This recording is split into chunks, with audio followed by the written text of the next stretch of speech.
Armonizando tu ser con la palabra de Dios. Vamos a estudiar de la Biblia latinoamericana en el Antiguo Testamento el libro de Job. El poema de Job encabeza los libros de sabiduría de la Biblia. Es mucho más que una historia, pues ahí se ponderan los grandes o más bien las grandes interrogantes de la condición humana. La desventura de Job, que después de colmado por la existencia, se ve reducido a la más extrema miseria. No son más que un pretexto para llevarnos a reflexionar sobre lo insatisfactoria que es la vida del hombre en la tierra. El sufrimiento y la muerte no serían tan escandalosos si no hubiera el escándalo de la ausencia de Dios. Él huye de nuestras miradas y también se niega a hacer la justicia en nuestro mundo. No por casualidad, Job es presentado como un hombre del país de Uz que no pretende ser, que no pertenece al pueblo de Dios. Job no conduce a Moisés ni a los profetas. Así que puede hablar a nombre de la humanidad entera y no solamente de los creyentes. Job no necesita más que de contemplar la creación para crear en Dios y en su providencia, pero no ha visto a Dios. Él que tampoco le ha hablado y que por más que se reconozca a sí mismo como la obra de Dios, su percance le dan para pensar. Se da cuenta de que solamente una explicación con su creador le permitirá ubicarse en el lugar que le corresponde, y por más que busque esta apertura, no la encuentra.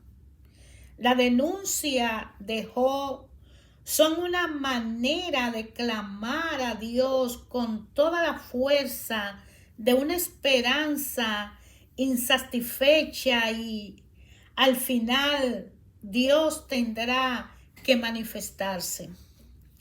El punto de partida del libro de Job es un relato popular que encontramos en las primeras páginas y en las últimas de este libro, la historia del santo hombre Job. Yahvé lo había puesto a prueba, quitándole todo, y a pesar de eso se había mantenido fiel al final. Dios le devolvía todos los bienes con crece.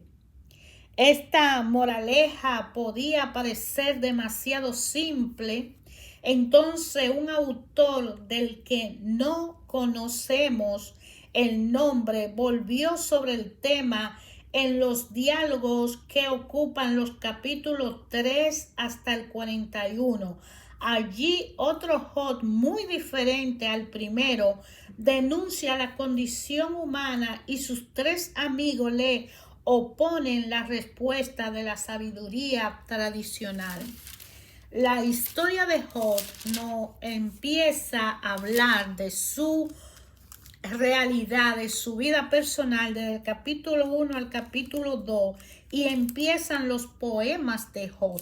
Se le ha llamado poema porque es una vida relatada en dramatización de su propia vida, con dolor, con alegría, dolor y tristeza. Maldito el día en que nací, habla el capítulo 3. En el capítulo 4 habla de que ningún hombre es bueno ante Dios. Y sigue hasta el capítulo 5. En el capítulo 6 viene la pregunta, ¿qué es el hombre para que te fijes en el hombre?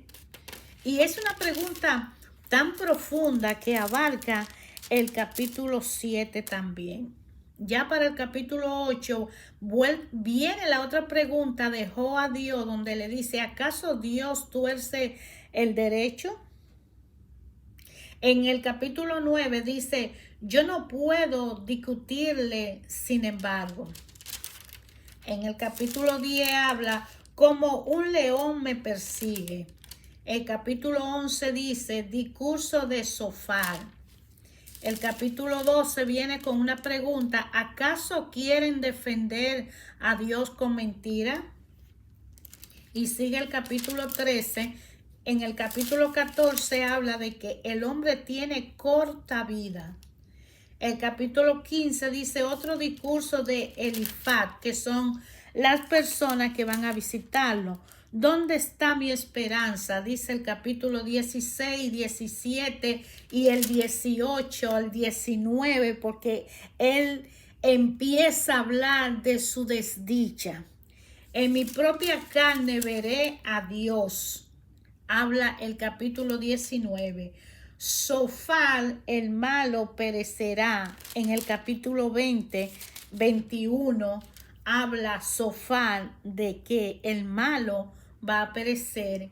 Y Elifaz, seguramente te aprovechabas de tus hermanos. Le habla a Job. Y le sigue capítulo 23. Capítulo 24 viene otra pregunta. ¿Por qué Dios no se entera?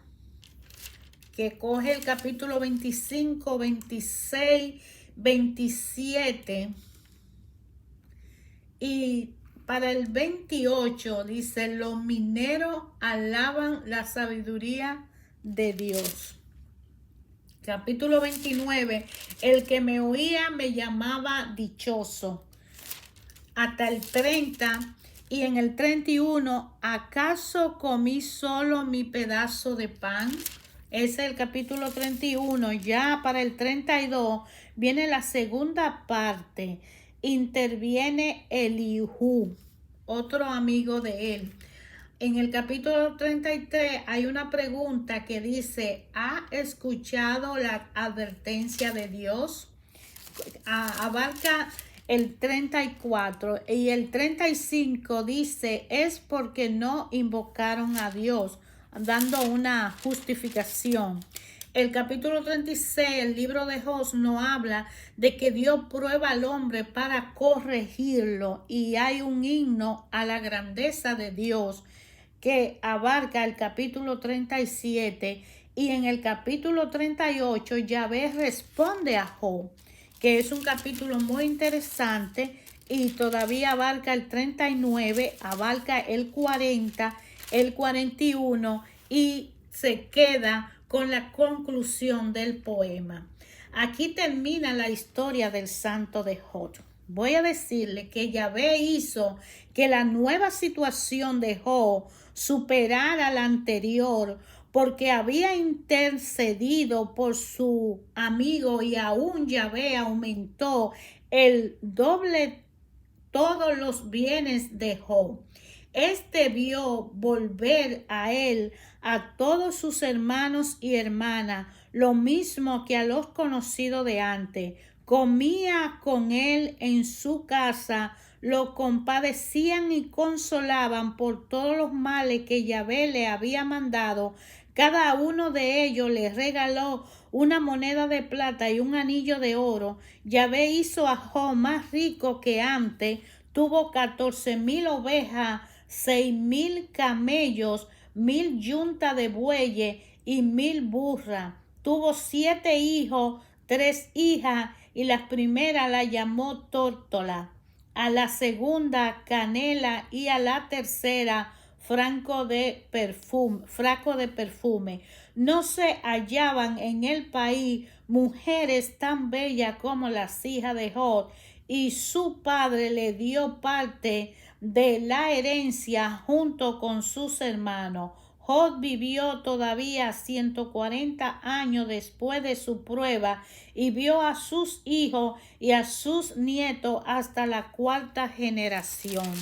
De manera que cuando Dios ha puesto a Job por prueba, en el capítulo 38, después que Job ha vivido todo ese sufrimiento y amargura y ha sido consolado por las personas, los pocos amigos que le llegan, Dios le responde de esta manera.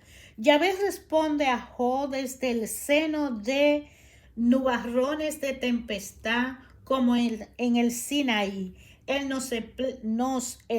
explica ni se justifica, sino que pregunta. No demuestra su propia sabiduría, sino que obliga al hombre a reconocer que no sabe nada.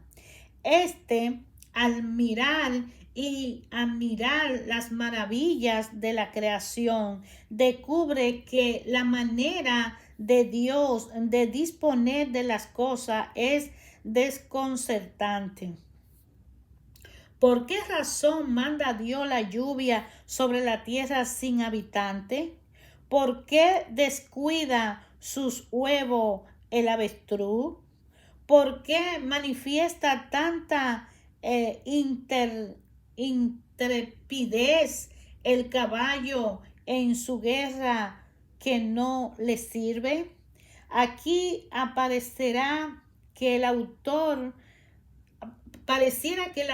traiciona un poco la causa que quiere servir. Se deja llevar por su administración al universo creado, olvidando su propósito, que era dar a entender cuánto Dios nos supera y cuán altos son sus pensamientos, mucho más allá de lo que nuestra razón puede captar. ¿Qué significan nuestras quejas y nuestros escándalos frente al infinito de la mirada divina? Si el universo entero solo es la expresión y como un reflejo de la sabiduría divina, ¿cómo le diremos a Dios que su manera de actuar no es la justa, como dice Ezequiel 18:29? Al interrogar a Job, Yahvé se da algunos segundos de descanso antes de empezar su segundo discurso, que ocupa los capítulos 40 y 41. En el capítulo 40 aparece Behemoth, o sea, la bestia. Es el hipopótamo enorme, terrible y feo, que solamente come planta. Y luego viene Leviatán, el cocodrilo, cuya piel resiste la flecha como una coraza. Da gusto encontrar por fin en la Biblia algunas poéticas inspiraciones por la maravilla de la creación. Durante siglos los profetas y sacerdotes tuvieron que defender a Israel de la seducción de la naturaleza. Por toda parte en torno a ello, los prestigios de la criatura originaban un culto pagano de las fuerzas de la naturaleza. Pero cuando ya los judíos estuvieron más firmes en su fidelidad al que hizo la naturaleza, pero no se confunde con ella, se le hizo posible cantar la creación. De manera que Job empieza con el poema en el capítulo 2 de su triste vida, de una forma misteriosa, fue un ser humano que no perteneció ni a Moisés, ni siquiera perteneció al pueblo que adoraba a Dios y lo reconocía. Él se mantiene en el medio de los dos, ni pagano ni tampoco es reconocido dentro de ese grupo de adoradores de Dios, pero es elegido y usado porque él tiene una fe en Dios. Y él viene aquí a hablar de que él maldice el día que nació. Dice, la esposa de Job repite palabra insensata que con acusar a Dios por el mal existente nunca soluciona nuestro problema. Como lo notamos en la introducción, empieza aquí el diálogo sobre el sufrimiento, apartándose de la figura popular de Job, que en el capítulo 2 aceptaba sin discusión la voluntad de Dios. Maldito el día en que nací. Estos primeros versos repiten la palabra que se le escaparon al profeta Jeremías, si lo puede ver en Jeremías 20:14. En un momento de desesperación, los amigos de Dios hablaron a veces en ese tono, otros menos firme pensaron en suicidarse. ¿Para qué dar la vida si el hombre ya no encuentra su camino? Porque nacen niños lisiados y ciegos o destinados a una muerte atroz. Pero sería un error pensar solamente en aquello o incluso fijarse en sus centenas de millones de hombres que hoy viven marginados y como sin esperanza, porque es en los mismos países en lo que nada falta donde menos esperanza hay. Es allí donde las parejas jóvenes hacen una apuesta de muerte al no querer tener familia. Los hombres del siglo pasado eran llevados por las energías incontenibles de la vida. Nuestros padres trabajaban y procreaban sin preguntar el por qué. Pero cuando un pueblo llega a la madurez de la reflexión crítica, necesita una respuesta a estas preguntas. ¿Por qué vivir si la vida al final no llega a ninguna parte? Elifaz es un creyente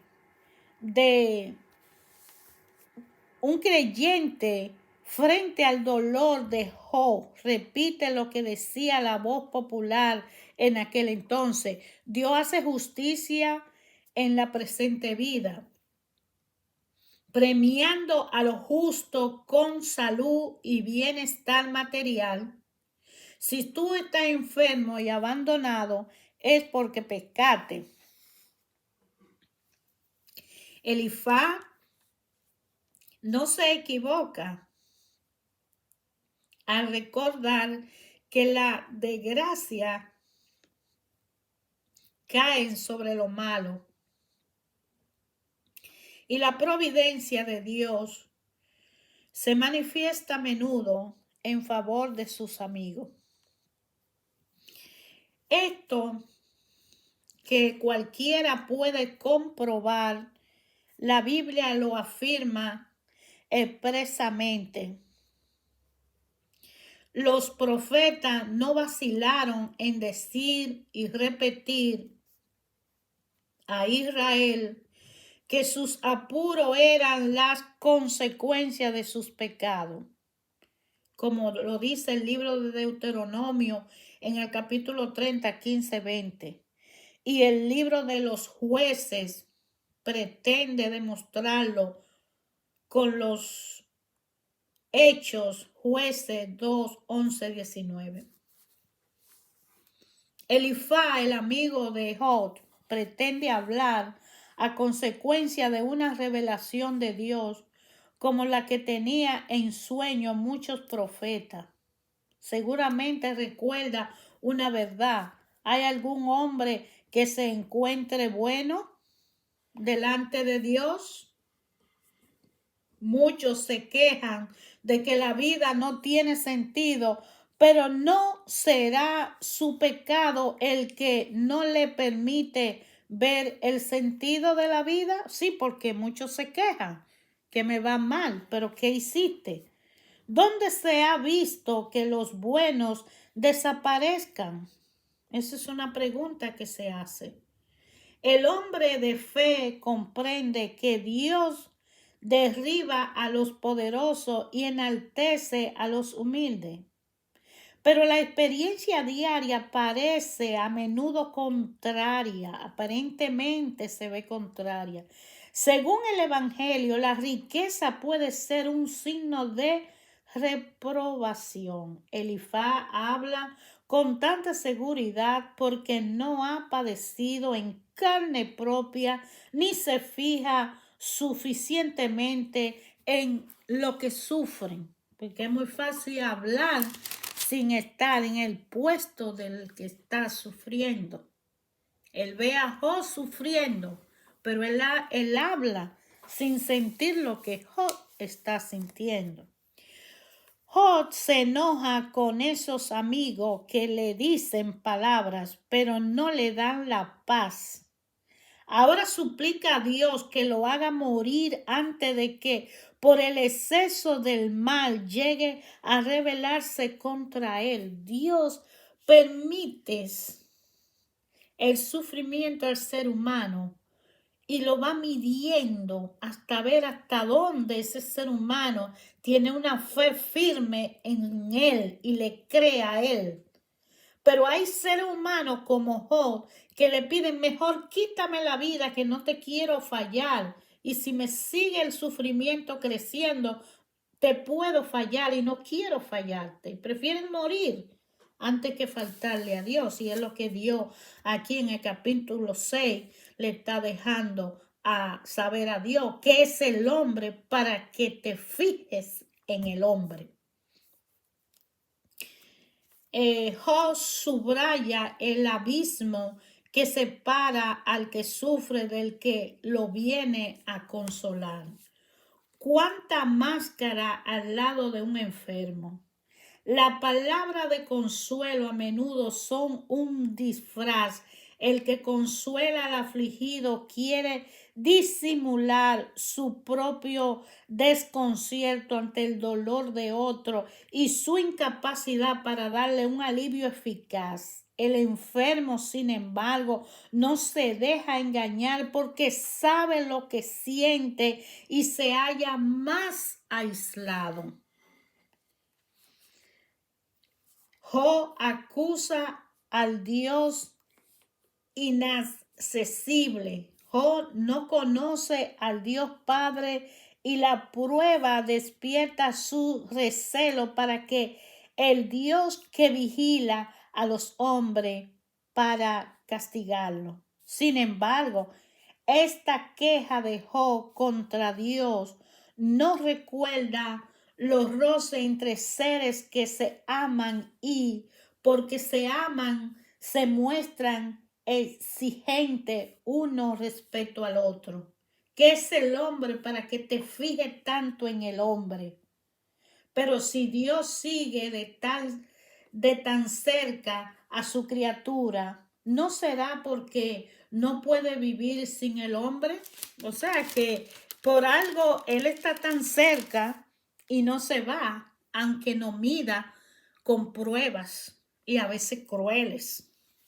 Job se desconcierta frente a un Dios inaccesible. La grandeza del Creador que se manifiesta en su obra no lo consuela cuando sufre sin ser acusado.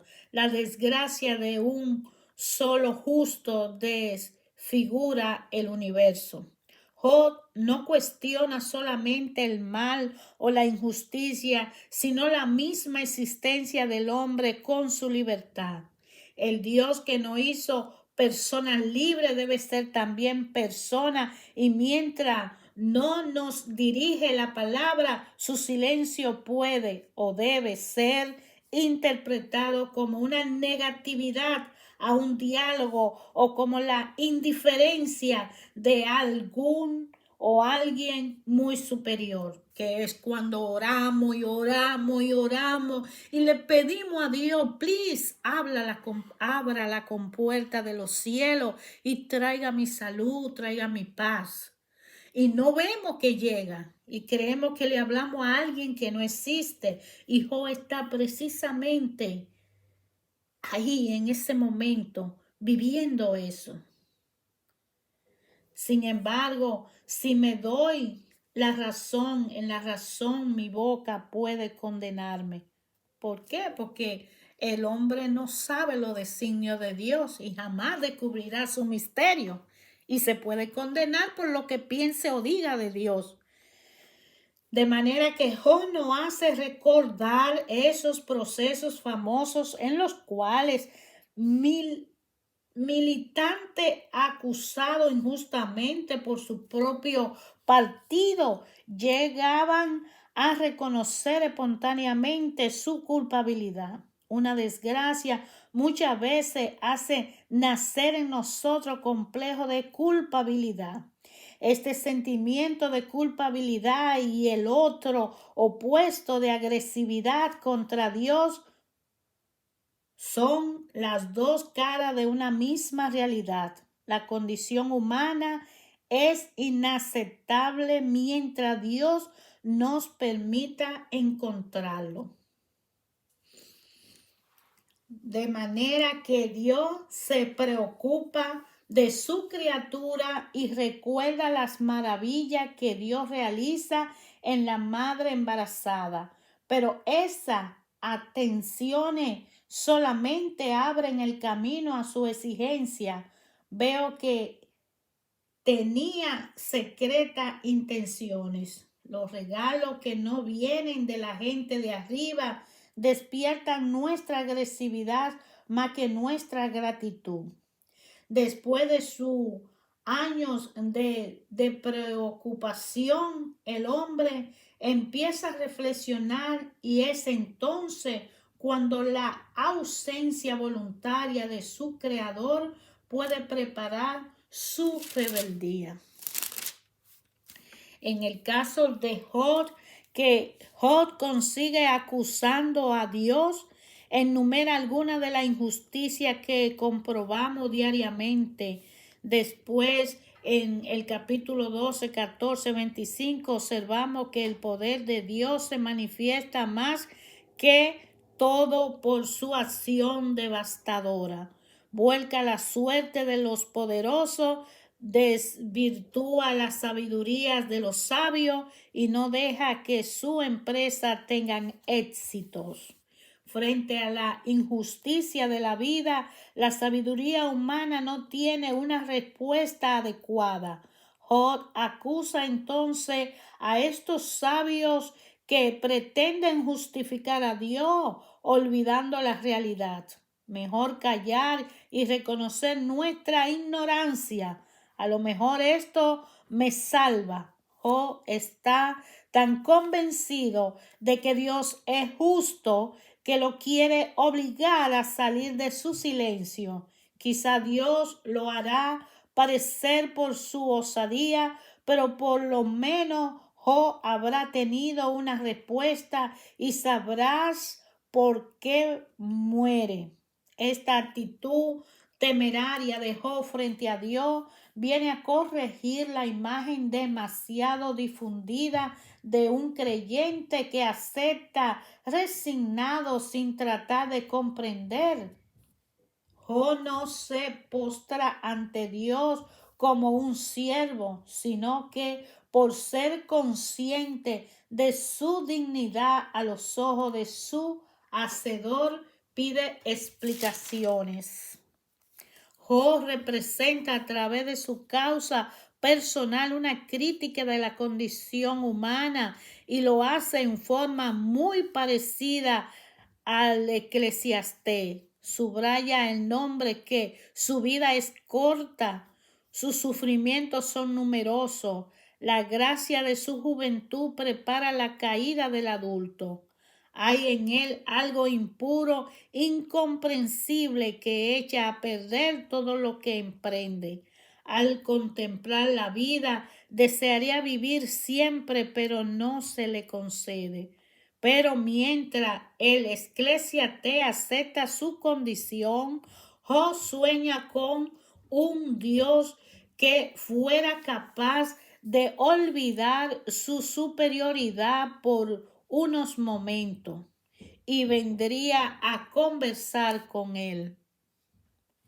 Aquí vemos unos de los resultados de la educación que Dios dispensó a Israel durante el siglo. Mientras más extendía los israelitas la alianza que lo vinculaba con Dios, más crecían en la humanidad, y si bien su antepasado como Jacob y Moisés se resignaban a una muerte definitiva, ellos aspiraban aún más allá. En el libro de Job podemos encontrar una filosofía, una escritura y una leyenda extraordinaria de aprendizaje espiritual para todos aquellos que como seres humanos en algún momento de nuestras vidas bajamos a un nivel demasiado bajo en energía, de manera que al tener un desconocimiento sobre el porvenir, porque el hombre le gusta tener todo controlado, el hombre se confunde y se pierde en una confusión cuando ve todo oscuro. Gracias al conocimiento, a la elevación, Jesucristo nos enseñó que a través de mantener la relación personal con Él y conectarse de esa forma con el Padre, el cultivar la fe en nuestra vida nos va a dar la oportunidad de poder entender que el objetivo de todo ser humano debe ser mantenerse humilde ante la presencia del Dios vivo que tiene control absoluto en nuestra vida. Hermanos, ayer, hoy y siempre Dios habla a través de su palabra a toda la humanidad, no solamente por ayer, por hoy, siempre, sino eternamente ha hablado a todos nosotros de manera directa y personal a cada existencia creada a través de su palabra. El libro de Job es una joya para poder aprender a desarrollar nuestra espiritualidad y conectar directamente con el Padre bueno, que es el Dios que da a su Hijo para que muera en una cruz y sea resucitado en un tercer día por el valor que tuvo de entregar el pecado en cruz para que nadie que crea en él se pierda, mas tenga una vida eterna en Cristo y con Cristo Jesús. Porque nadie puede ir al Padre para tener ese encuentro personal con Él como Job lo pretendía, si no acepta ser manso y humilde de corazón como Jesús nos enseñó. Y hasta que Job no se volvió humilde de corazón, aún sabiendo que amaba a Dios sobre toda la cosa y que Dios era superior a él, pero llegó un momento de debilidad en su vida, y puede que así ante esas tentaciones de debilidades podamos fallarle a nuestro Creador.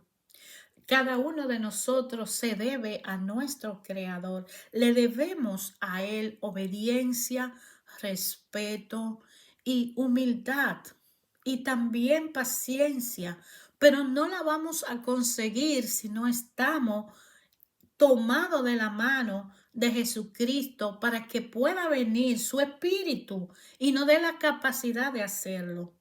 A pesar de que Job en el fondo sabía que Dios tenía un plan y un propósito para él, hoy tú, yo, cualquiera de nosotros está siendo un Job y necesitamos saber que Dios está presente en todas nuestras dificultades, que de alguna forma llegaron a nuestras vidas para algún propósito, quizá ni para nosotros, sino para el prójimo que está a nuestro lado o la persona con la cual o la situación que estamos viviendo, para salvar a muchos a través de esto. Nosotros debemos dar gracias a Dios siempre y en todo lugar. Y así lo dice, demos gracias a Dios, den gracias a Dios siempre y en todo lugar. No importa, siempre, siempre y en todo lugar. Eso quiere decir en el sufrimiento, en la alegría, en los momentos más crueles y desastrosos de nuestra vida, guardar silencio,